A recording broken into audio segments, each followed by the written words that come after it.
Kosova është në pritje të një vendimi të gjykatës kushtetuese e cila e ka pezullu deri me 31 mars dekretin e presidentes Vjosa Osmani për shpërndarjen e kuvendit, një dekret i cili do t'i hapte rrugë shpalljes së datës së zgjedhjeve nacionale për shkak të mos zgjedhjes së presidentit të Republikës Kosovës. Deri me 31 mars gjithçka është e bllokuar dhe është e paralizuar. Partitë politike de facto janë në përgatitje për zgjedhjet e reja, por ende nuk din asgjë konkretisht. Është pra një situatë e paqartësisë e cila shpresojmë që do të qartësohet me 31 mars nga gjykata kushtetuese, e cila ka tashmë gati që një vjet e gjysmë që e ka marrë rolin e udhëheqësit të shtetit. E ka marrë këtë rol sepse ja kanë dhënë partitë politike, duke mos bërë asgjë, pa e pyetur, pa e përdorur dhe pa e keq përdorur gjykatën kushtetuese në kuadër të lojrave tyre politike. Për diskutuar se çka na pret pas nga 31 marsi e tutje, në Bliz intervju këtë javë të ftuar e kam shefen e grupit parlamentar të Lidhjes Demokratike të Kosovës, ish kolegen time, një koanaliste, Jehona Lushaku Sadriu. Jehona, mirë se vjen. Mirë se ju gjeta. Qa u ka ndodhë? Qa jeni t'ju bëhet deri me 31 mars, si LDK? I kemi përgatit komentet tona për gjykatën kushtetuese, sepse besojmë që në analizat tona, neni 86.2 është përcaktues për zgjedhjen e presidentit edhe për zhvillimet që tashmë veç kanë ndodhur. Kjo tregojmë qytetarëve. Ky është neni që përcakton 30 ditëshin, apo? Po, është një nen që definon që 30 ditë përpara përfundimit të mandatit të presidentes aktuale, ose cili do president, duhet Kosova të zgjedh presidentin e ri. Ne kemi në përgjithësi partitë politike, po dhe kuvendi, ka dështuar të bëjë një marrëveshje dhe ta zgjedh presidentin, rrjedhimisht si mos korrje të ndonjë suksesi në këtë zgjedhje, ne kemi shkuar drejt dekretit edhe rrjedhimisht shpërbërjes së kuvendit. Ky është ajo interpretimi jon bazik që e definon edhe e parashikon situatën se çka ndodh nëse nuk zgjedhet presidenti. Tani kemi nevojë për një interpretim më të detajshëm. Sipas argumentimit të LDK-s, a është konsumu ky nen edhe për faktin që nuk ka pas votim në 3 raunde? Po, tani... Që e thonë një pjesë e vëzhguesve që thonë nuk është konsumu për shkak se s'ka pas votim. Pavarësisht raundeve, pavarësisht kandidatëve, ne kemi situatën kur Kosova nuk ka president të zgjedhur 30 ditë para përfundimit të mandatit. Edhe kjo e sqaron krejt situatën, do me thënë nuk hymë në detajet të interpretimeve të tjera, sepse 30 ditë përpara nuk e ki presidentin. Andaj, duhet të shkojmë drejt një situate ku ka me pas zgjedhje. Ka ndodhë dekreti, tani e presim interpretimin e gjykatës kushtetuese, se gjithmonë këto situata ka nevojë edhe për një bazë tjetër kushtetuese. Po që është dhe rëndësishme, asret me thanë, është që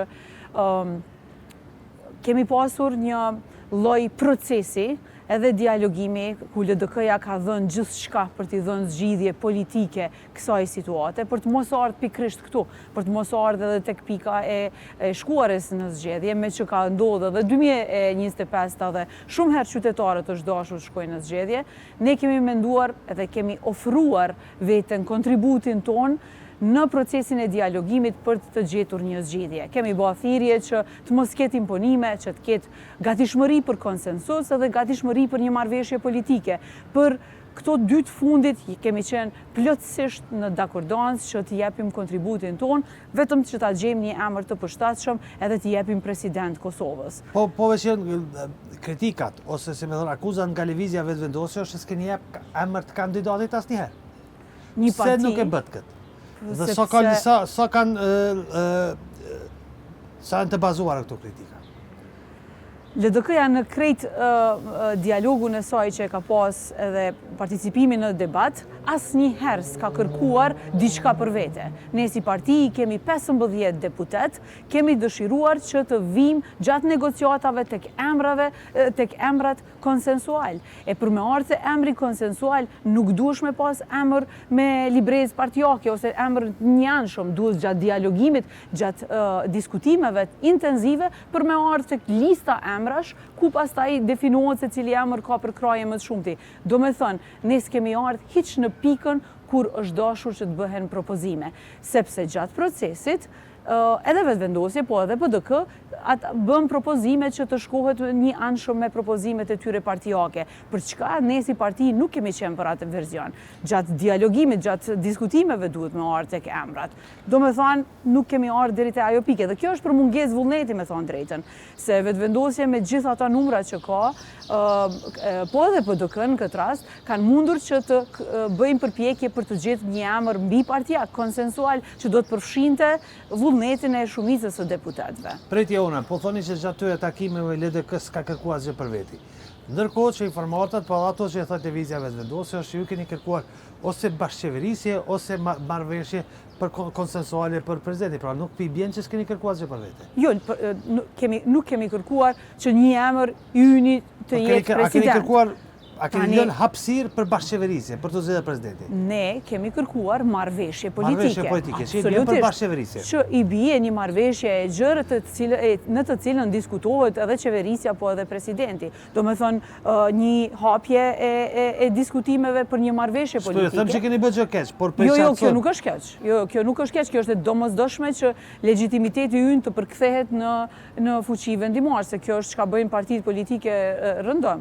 Edhe ose kemi kërku, edhe verzionin e dytë kemi qenë të hapur për një konsensus, që të flasim për një emër i cili është mbi partitë politike, ku dakordohemi shumica që t'i jepim për krahje. Do me thonë të dy këto varianta kanë qenë të pranueshme për ne, edhe për këtë e kemi dhënë, edhe kemi shkuar me vullnet që të dialogojmë edhe mos ta lojmë Kosovën pa institucione funksionale. Vërtet që rëndom, partitë politike tentojnë të arrijnë marrëveshje dhe të jenë pjesë e qeverisjes, po jo gjithmonë në Kosovë dhe rëndom i ka bërë këtë Linja Demokratike e Kosovës. Na kujtohet viti i kaluar kur refuzoni takime për të bërë marrëveshje të bashkëqeverisjes. Tash një kont hapur, ç'a ndroi? Ka ndruar edhe sjelljet politike, ka ndruar edhe konteksti, edhe do me thonë kemi pas një periudhë kur ti e sheh se çka janë kërkesat e qytetarëve dhe emergjencën për të bërë institucione. Kështu që do me thonë ne jemi përgjegjur kësaj situate në mënyrën më të vullnetshme për të dhënë kontribut edhe në dialog, edhe për këtë jemi përgjigjur edhe ftesave të kryetarit të vetëvendosjes, po edhe të partive tjera. Ka qenë e vetmja LDK-ja që ka komunikuar me gjitha partitë edhe duke përfshirë edhe presidentën në kuptimin që të vijë tek kompromiset e duhura ose konsensuset e duhura që vërtet të kemi sa më shpejt që është e mundur një emër për president të pranueshëm. Po flasim për diçka që s'ka ndodhur dhe s'po shihet që do të ndodhë, por te ky ndryshimi i LDK-s, sa ka ndikuar rezultati zgjedhor? Ndryshimi i kësaj çështje që vitin e kaluar s'bën me vetëvendosje me asnjëkush, këtë vit edhe bën. Sa ka ndikuar në këtë ndryshim rezultati zgjedhor i fundit? E para numrat janë rezultate të cilat edhe e përcaktojnë fuqinë e secilit në vendimarrje, edhe normalisht që kjo ka pastaj edhe reflektim edhe në sjelljet. Por ajo që ka ndodhur prej 2025 tek 2026, flet që ka edhe ndryshime të qëndrimeve politike, edhe sa i përket sjelljeve të vetë partisë më të madhe.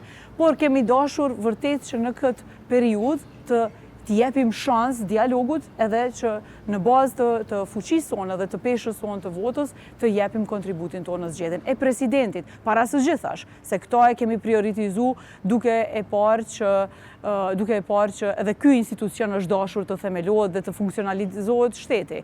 Po që sot fatkeqësisht në kohën kur po flasim, ne flasim që një pafuqi të partisë më të madhe për ta përkthyer fuqinë e mandateve të tyre edhe për të gjetë kompromis me partitë opozitare, me cilën do për t'i dhënë vendit president. Edhe kjo flet për një pafuqi të madhe të kësaj partie. Ju thatë që ka pas ndryshim dhe qasje dhe një gjuhë nga lëvizja vetëvendosje. Është e vërtet që nuk ka pas ofendime dhe fyrje, por sa mund të qonë ndryshim në qasja në gjuhë, kur pas takimit të dytë me Abdi Gjikun, Zoti Kurti më njerë tha, s'më prim pun votat e LDK-s. Sepse me 81 ose 82 vota nuk kinë seancë, më duhen 84-85. Pra, ju s'ka e prapë. Jo, shiko, neve nuk na intereson tash edhe çka se çka pra, mos ka ndruar vetëm, si me thënë, mos ka ndruar vetëm gjua, fyrjet nuk janë më, por logjika është e njëjtë. Apo ke pa ndrejt me në logjikë. Jo, ajo është ndryshim, emancipim në kuptimin diskursiv, që është në të mirë të Kosovës, por votat ja kanë përcaktuar fuqinë në kuptimin e llogaritjeve.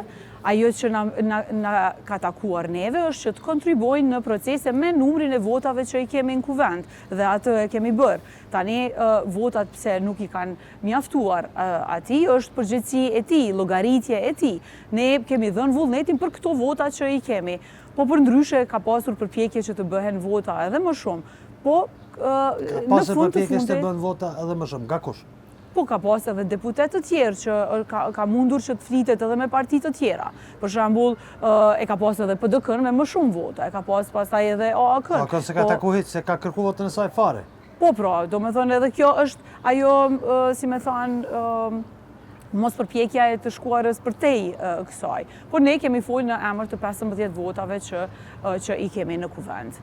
A i ka pas LDK 15 votat? Po, në realitet. Për shembull, historia, kur është folë për zonjën Osmani, këtë që ka është folë në media, kam thonë edhe në si ka 15, por këtë që është folë dhe në bënd në ato që është thirë, lëvizja vetëvendosje që po thirë tani, është që LDK nuk ka pas 15 vota, ka pas më pak se kaq. Si shefe e grupit parlamentar, atë ka thonë najkush prej deputetve, unë nuk kam votë. A ka diskutu dikush prej kandidatëve për deputet këtë punë? Shiko, ne s'kemi diskutuar në grup parlamentar emrat të veçantë për aq kohë sa nuk kena pas zyrtarisht kandidatura. Po gjithsesi... Por ju flisni me njëri tjetrin? Absolutisht po. Në atë kuptim po them, s'po them diskutim formal. Ka pas një atmosferë totalisht unifikuese dhe s'kemi pas asnjë dallim substancial për të cilin unë do të kisha pas ndonjë shqetësim. Ju e dini që në LDK ose LDK si shtrohet kjo pyetje gjithmonë për shkak se ka liri shprehje më shumë edhe qëndrime individuale të secilit, për këtë liri edhe këtë vlerë e ka LDK-ja, po gjithsesi nuk kemi qenë vërtet unik, nuk ka pas asnjë diçka që kisha mujt me thënë. A ju kanë shpreh juve si shefe e grupit parlamentar, ndonjë paknatësi ose a ju kanë thënë juve ndonjëri nga këta 3 persona që nuk ta votoj presidentin? Abdullah Hoti, Hikmete Bajrami, 2 persona në fakt, dhe pastaj, si me thonë Ekia dhe Janina Ymeri dhe disa të tjerë që bërë. Për këta 2 persona ju kanë thënë? Ne s'kemi bërë diskutime për emrat veçantë, rrjedhimisht as për presidentën, ne kemi diskutuar kështu në përgjithësi, por nuk ka pas, domethënë nuk ka pas qëndrime të prera, sepse s'kemi ardhur te ajo pikë, domethënë nuk por në parim kemi pas mbështetje për këtë procesin dialogues për aq kohë sa ne mund të japim kontribut si parti politike që institucionet e Kosovës të etablohen. Pra, në rast se do të vendosej për kandidate Vjosa Osmani, a ishit kon 15 LDK-s?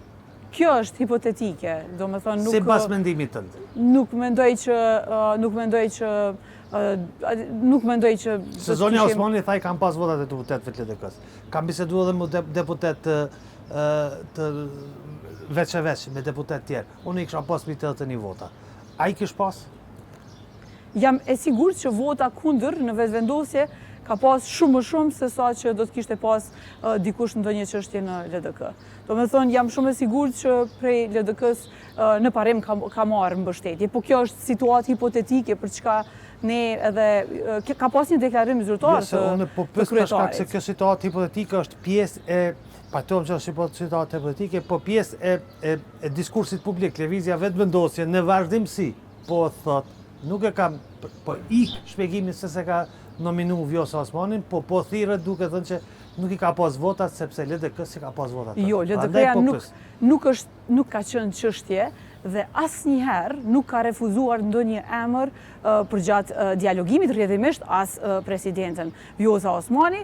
Këtë e keni pas edhe deklaratë zyrtare nga kryetari Abdi Gjiku dhe mendoj që në LDK ka pasur përkraje. Kjo nuk është çështja. A ka kërku Vjosa Osmani përkraje nga LDK direkt? Nga unë personalisht jo, për shembull. Do me thënë nuk është që kemi pasur një komunikim. Nuk e di, do me thënë nuk është që... Unë e di që ka kontaktuar ndoshta ndonjënin prej deputetëve. A ka kontaktuar ndonjënin prej deputetëve? Po, mendoj që ka pasur njerëz të afërt që e kanë kontaktuar, po... Të afërt të kujt? Të Vjosës? Po, të presidentes. Të presidentes në LDK? Në deputetët e LDK-s. Që janë të afërt me presidente? Po. I ka kontaktu direkt? Po, i ka kontaktuar që diskutoj edhe rreth kësaj. Shiko, deputetët janë të lirë të komunikojnë edhe me presidentën dhe jam shumë e sigurt që shumë prej deputetëve edhe të LDK-s kanë komunikuar edhe me presidentën, kanë diskutuar çështje politike, po kjo nuk është vlerë, do me thonë nuk është diçka... Kush janë këta jona? Deputet, do me thonë kemi pas... Se nuk është që kanë bërë diçka kriminalit që du të mirujt mës mja përmend emra, s'kanë bërë kur gjë të keqe.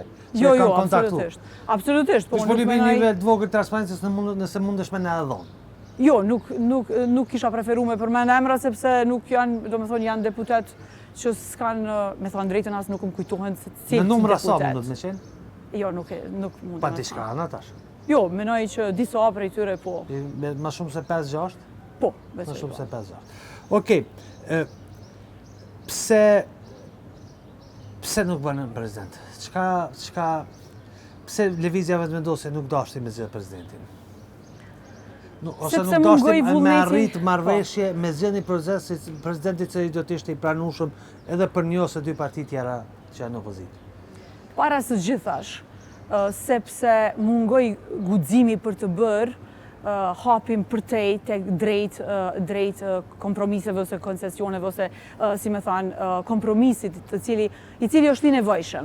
Duhet me pas parasysh që partitë të cilat madje edhe me 51% nuk është mjaft për me i bo votat të cilat janë të nevojshme për presidentin. Rrjedhimisht duhesh me shku edhe me bo marrëveshje me partitë e tjera. Kjo është gjithkund botë. Në sisteme parlamentare, tipike qysh është edhe Kosova, gjithmonë partia e parë bën marrëveshje politike me ndonjënën prej partive. E këtu nuk po aludoj se cila parti është dashur që të bëj marrëveshje.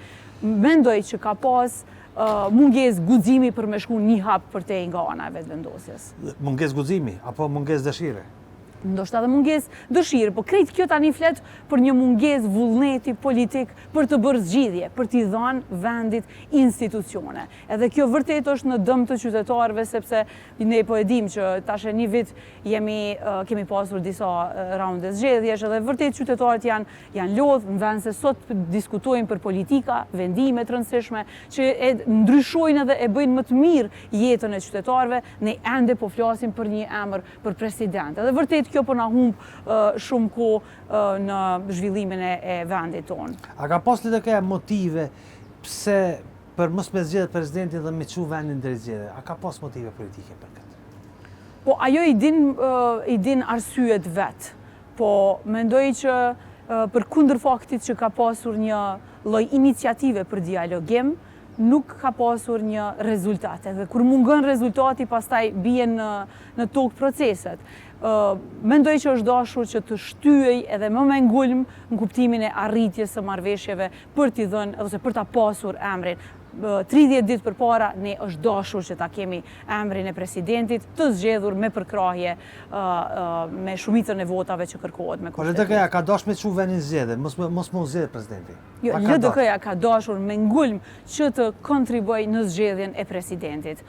Duke pas parasysh që situatën politike, raundet e zgjedhjeve që i kemi pas, ne jo domosdoshmërisht kemi dashur zgjedhje në këtë kohë, sepse më e rëndësishme ka qenë që të fokusohemi edhe të etablojmë institucionet për të mirën e vendit, po flas. Si parti opozitare ne çdo herë dëshirojmë që ta rrëzojmë qeverinë, po duke pas parasysh vitin e kaluar, edhe raundet që kemi shkuar në zgjedhje kaq shumë herë, ne kësaj here kemi dashur të japim institucioneve funksionalitet. Po kur nuk ka vullnet të dy anshëm edhe nga spektri tjetër, ai që është në pushtet sot, ne nuk mundemi një anshëm ta bëjmë një marrëveshje politike. Edhe për këtë sot nuk jemi aty ku është dashur që t'jemi. Si ke po, zonja Kusari Lila tha që opozita kur e pa se Vjosa Osmani nuk do t'jetë nominuar për presidente, u kujtua se ndroi mendje dhe dashti zgjedhje, sepse mendoj që do të arrijë rezultat më të mira. Është e vërtetë kjo gjë? Që LDK ka ndryshuar qendrim në raport me zgjedhjen në momentin që ka pa se nuk do të emërohet, do të kandidohet Vjosa Osmani. Jo, tani kalkulimet se çka ndodh tash në të ardhmen nuk është që janë kalkuluar më parë. Ne derisa kemi shku në dialog, derisa kemi dhënë kontributin ton, nuk kemi menduar se çka do të ndodhë nëse shkojmë në zgjedhje. Domethënë, kalkulimet hipotetike nuk janë të dobishme dhe as nuk i kemi bërë. Po qëllimi jon ka qenë veç me zgjedh presidentin ose me pas një marrëveshje politike. Derisa ajo s'ka ndodhur, këto tjera situata pastaj mbesin veç aludime. Gjithmonë kemi thonë se çfarë do të më shkon zgjedhje ku rezultati pak a shumë do të jetë. A ndryshon a jep sens zgjedhjeve të reja dhe a mund ta ndryshoj rezultatin zgjedhor dhe klimën zgjedhore tash si më thonë në qoftë se Vjosa Osmani do kandidonte në këto zgjedhje. Do pyes pastaj do ju pyes se çish do të mund të kandidonte. A jep një arsye mbajtjes zgjedhjeve? Nuk e kisha reduktu në një emër të përgjithshëm. Jo, s'pe reduktoj një emër të i pas parasysh jeni edhe ju tjerë të gjithë, por serisi. Gjithsesi zgjedhjet çdo herë kur mbahen ka një momentum të ri, një momentum ndryshe edhe për aspektin politik, po edhe të rrethanave. Po se si shkon procesi i zgjedhjeve, cilat janë kauzat, se ne duhet të flasim sot se çka i ofrojnë partitë politike ndryshe qytetarëve nga që i kanë jep, ne do të jemi si parti tepër të angazhuar që të bëjmë një lloj përbashkimi të së djathtës së qendrës me qëllim që të japim një alternativë të re me një program më të detajshëm qytetarëve, me përgjigje për problemet dhe hallet që i kanë ata, me projekte zhvillimore, që ajo që i ka mungu Kosovës tash e 5 vjet, me qëllim që edhe të kapitalizojmë përkrahjen për neve, edhe të rrisim numrin e votave dhe të bëhemi më vendimarrës në qeverisjen e Kosovës. Që kjo është synimi jon për të ardhmen. Si me thonë, ama ma shtjellon pak më shumë që nën kupton këtë përbashkimi i së djathtës së qendrës dhe kush është e djathta e qendrës në Kosovë për LDK-s? Që përse për veti pe kuptoni. Po me kënd tjetër të djathtës së qendrës mund të përbashkoheni? Shiko, Astrid, na për një kohë të këtë 5-6 vitëshin e fundit kemi parë që politikat e majta janë politika që intervenojnë, i adresojnë raste sociale, por që nuk kanë projekte zhvillimore dhe nuk e çojnë vendin përpara. Kemi edhe disa preokupime të tjera të orientimit euroatlantik që janë harru, si me thonë, si synime tona e që janë edhe në kushtetutën e vendit tonë. E tash, për LDK-ja këtu i ka pas gjithmonë të ankorume. Do të shohim mundësinë e zgjerimit të kësaj.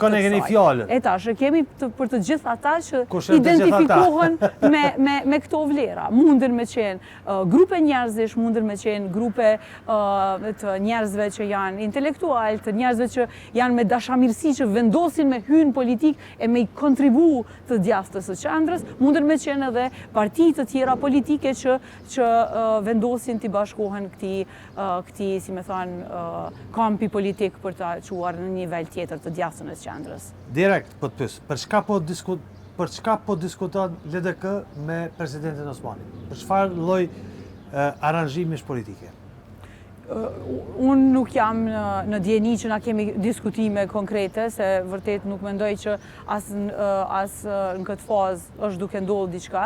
Ajo është si presidente dhe duhet të kryej mandatin e saj pa asnjë influencë të partive politike, po për ndryshe ne si parti politike do të jemi të hapur edhe do të kemi dyert e hapura për çdo kërë që dëshiron që të bashkangjitet në rrugtimin tonë politik, ju thash, për të quar përpara misionin tonë për projekte sa më shumë zhvillimore për qytetarët, sa më shumë vende pune, sa më shumë perspektivë për të rritje Kosovës. Ky fronti, ta them pequjën e fronti përbashkët, çfarë kupton? Koalicione, listat përbashkëta apo futje të njerëzve dhe partive me në listës e LDK-s? Adin, është te për herët me elaboru, sepse mundet me qenë... Po, se gjithë shka edhe na jemi në një fazë kur halja dekreti se ka marrë rrugtimin ose mbështetin ose hudhjen poshtë nga gjykata kushtetuese. Do më thonë njëre presim vendimin, por nëse rrugtimi jonë do t'jetë drejt të zgjedhjeve, ne do të japim gjithë shka që ta etablojmë idenë e një përbashkimi më të madhë të së djathës së qendrës. E tash ajo ka me qenë kombinimi gjitha... koalicione me parti tjera, ta zëmë është biseduar opcioni me akën të tjerë? Këto i mbetën të së ardhmes. Këto janë diskutime edhe nuk ka një rrugë ose një model të thjesht bashkëpunimi, këtu pastaj lindin gjatë dialogimit, gjatë negociatave, edhe besoj që kur ka vullnet të mirë, kur ka vërtet dëshirë politike edhe nga qytetarët, edhe nga përfaqësuesit politik, edhe të grupeve, ata mund t'i bashkangjiten listës sonë, ose partisë sonë, ose këtij bloku për cilin po flasim. Tash, parë se me dalë pak të partia, do më këthy prapë të mundësit e zgjedhjeve. Çfarë pret LDK që do të na thotë gjykata kushtetuese deri me startit deri me 31 mars? Do na çojë në zgjedhje, do ta validoj, ta themi kështu, dekretin e presidentes apo do të pranoj ankesën e qeverisë? E para LDK-ja ka dërguar komentet e saj të bazuara dhe e ka mbështetur me argumente, me nene, me referenca ndërkombëtare, dekretin e presidentes, që i bie që ne kemi qëndrim ton e të argumentuar për dekretin. Tani ne do të prisnim nga gjykata që mbështet edhe nxjerr vendimin në bazë të asaj që kemi dërguar ne atje. Po tash mbetet për me pa se çka do të jetë vendimi finalit. Jona, atë ka marrë shumë kohë gjykata kushtetuese, deri me 31, ka blloku procesin në një farë formë, i ka humbë 2-3 javë ditë. A ka marrë shumë kohë apo ka mujtë me qenë pak më efikase? Jo, shikoni, vendimet e tilla të cilat kanë implikime krejt në funksionalitetin e shtetit, besoj janë serioze dhe marrin kohë. Andaj gjykata e ka marrë kohën e vet.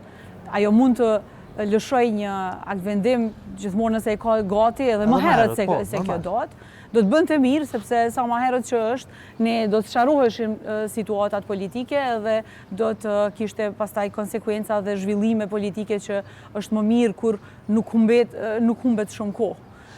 Kështu që ne mirëpresim vendimin sa më shpejt që është e mundur. Nëse gjykata bën ashtu siç pret LDK, pra që do ta lënë në fuqi dekretin e presidentes, ku shkojmë zgjedhje? Po ka afate, aty pastaj duhet që të tregohen edhe afatet se kur bëhet zgjedhja e presidentit. Edhe mund të jetë 45... Kur fillon ky 30 deri në 45 ditë, nga koha kur e merr vendimin gjykata kushtetuese apo nga data kur është nxjerr dekreti? Mendoj që këtë sqaron akt vendimi i gjykatës kushtetuese dhe do t'i referohen aty, po gjithsesi do t'jenë dikur rreth 45 ditë që na çojnë tek zgjedhja e presidentit. Po rezervohem tek interpretimi, sepse vërtet pa e ditë vendimin se çka thuhet në vendim, aty pastaj variojnë edhe afatet edhe referencat. Po nëse është LDK e përgatitur se si të veproj politikisht, në rast se vendimi i gjykatës kushtetuese do të jetë kundërt me dekretin e presidentes, do të jep 60 ditë. Si do sillet LDK në atë moment? Shiko, si parti politike ne jemi të përgatitur sepse tash e dim çka na pret nëse ndodh ajo, po pa ata po them, si është e përgatitur LDK? Çka do të bënte? Jo, tash varet krejt nga vendimi. Nëse bëhet kjo e dyta, po. Se nëse bëhet edhe vendimi tjetër, aty ka pastaj ide të ndryshme ose thuhet që jo do të ketë afate të tjera nga 45 ditë, që mund të ketë 60 ditë, po këto janë vërtet hipotetike.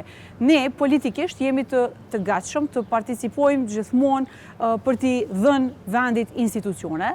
Atëherë kur është e nevojshme që të shkojmë zgjedhje, të shkojmë me njerë në zgjedhje, i kemi strukturat tona të cilat i mobilizojmë, e sqarojmë vizionin ton edhe njëherë, bëjmë listën ton për garë edhe i hyjmë garës. Këtë gatishmëri e kemi si parti gjithmonë, do më thonë këto për që ta ekzistojmë partit, pavarësisht rezultateve. Do të mund të ishte një momentum i ri, që të na jepte neve një frymë të re, edhe për bashkimi, po edhe për përfaqësimi, që do të tentonim të të komunikonin me qytetarë më shumë, edhe pastaj do të ishte një rrethan e re.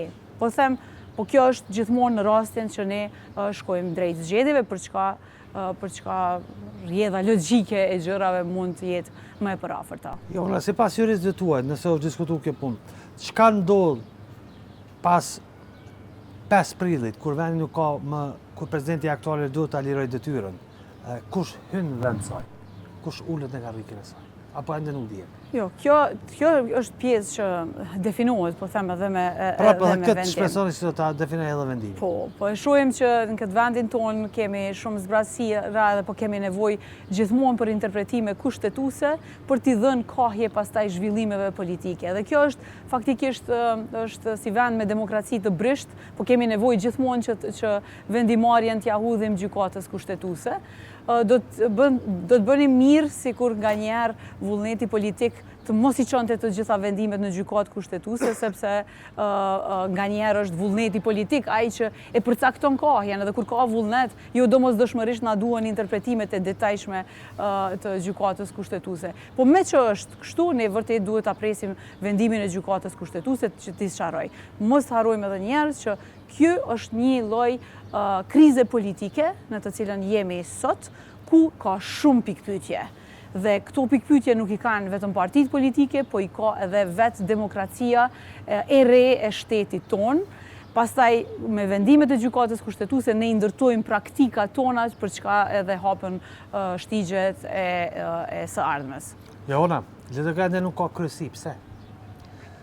Po, sepse... Më që si jemi në kryetare se keni jeni gjithë në tërheqje. Pse? Çfarë ka ndodhur? Po, kryetare e forumit të gruas. Përndryshe, shiko, në LDK kemi pas një kuvend, i cili ka ardhur si rrjedhoj e thirrjes nga kryetari, ku është rikonfirmuar me legjitimitet me votim të fshehtë. Në atë kuvend kemi diskutuar dhe kemi marrë vendimin e mbështetjes së kryetarit Abdi Gjiku plotësisht dhe kemi autorizuar atë që ta përfaqësojë LDK-n dhe të ndërmarrë disa hapa të rëndësishme për ndryshime statutare edhe për reformim të partisë dhe për ndërtimin e strukturave partijake. Tani jemi në proces të ndërtimit. Cilat hapa ndërmarrë se s'po shihen në opinion? Jo, nuk. Nëse është marrë ndonjë. Po ju e shihni që zhvillimet në parti politike nuk janë gjithmonë të pavarura nga zhvillimet politike që ka. Energjia jonë ka shkuar në etablimin e institucioneve të Kosovës dhe po ashtu në paralel jemi në diskutime të ndryshme brenda partisë të brendshme që së shpejti do t'i kemi edhe strukturat edhe kjo nuk ka paraqitur ndonjë problem të madh. Gjithsesi grupi parlamentar është tërësisht funksional, ata janë njerëzit që kanë legjitimitetin e antarësisë sonë edhe aty kemi bërë diskutime, kemi marrë vendime të rëndësishme, jemi pozicionu edhe aty është, si me thanë, diskutimi kryesor momentalisht. Apo pritet për to marrëveshjet potenciale politike për këtë frontin para se të bëhet kryesia? Jo, ajo është diskutim për zgjedhjet e ardhshme, nëse shkojmë në zgjedhje. Zhvillimet brenda partijake janë zhvillimet të brendshme, gjithsesi që do të ketë diskutime të brendshme për çfarë do qëndrimi e për çfarë do vendimi që LDK-ja i përcakton. Do me thonë gjithsesi LDK-ja vetë do ta përcaktoj se me kë dëshiron të bashkëpunoj, kë e mirëpret, edhe hapjen e partisë, edhe reformimin, ato janë diskutime krejt të brendshme. Jona, faleminderit që ishe pjesë e bisedës. Ishte kënaqësi. Faleminderit.